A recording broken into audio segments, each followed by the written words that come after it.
रविवार को प्रधानमंत्री नरेंद्र मोदी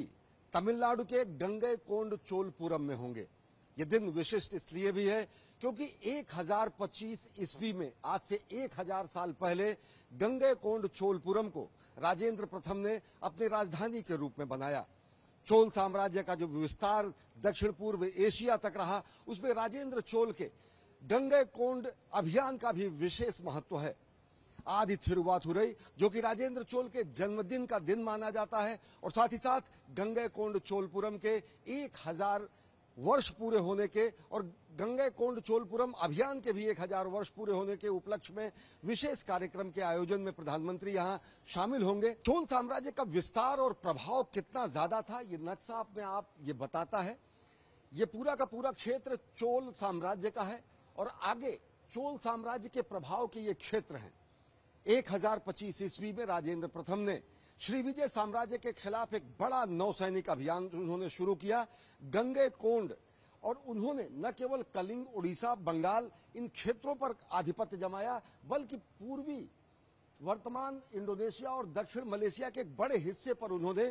पूरा का पूरा कब्जा बनाया। तकरीबन 13 बंदरगाह वर्तमान थाईलैंड, कंबोडिया, मलेशिया, इंडोनेशिया के इन 13 बंदरगाहों पर पूरी तरीके से आधिपत्य स्थापित करके राजेंद्र प्रथम ने न केवल चोल के प्रभुत्व को पूरे दक्षिण पूर्व एशिया में फैलाया, बल्कि 1025 में किए गए इस दक्षिण पूर्व एशिया के महान नौसैनिक अभियान को उन्होंने पूरे तरीके से कमेमोरेट करने के लिए, इसको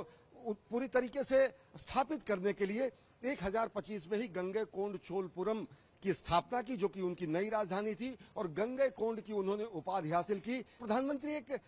प्रदर्शनी का भी उद्घाटन करेंगे, जहां पर वो शैव सिद्धांत, जो कि दक्षिण भारत में शैव सिद्धांतों की जो धरती मानी जाती है, शैव संप्रदाय के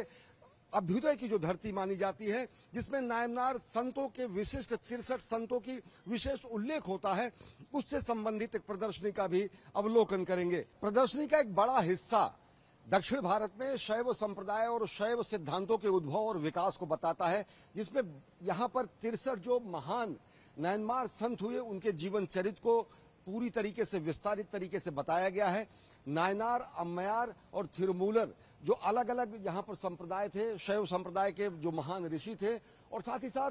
वीणाधर दक्षिणामूर्ति भगवान शिव के अनेक रूपों को भी, अनेक स्वरूपों को भी यहाँ पर प्रदर्शित किया गया है। तो निश्चित तौर से पूरी दुनिया देखेगी कि कैसे शिव और शक्ति के सम्मिलन से सनातन संस्कृति ने अपने उद्भव और विस्तार को दक्षिण भारत से लेकर दक्षिण एशिया के अनेक देशों तक किया।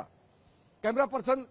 विनोद कश्यप के साथ अश्विनी कुमार मिश्र, डीडी न्यूज, गंगईकोंड चोलपुरम, तमिलनाडु।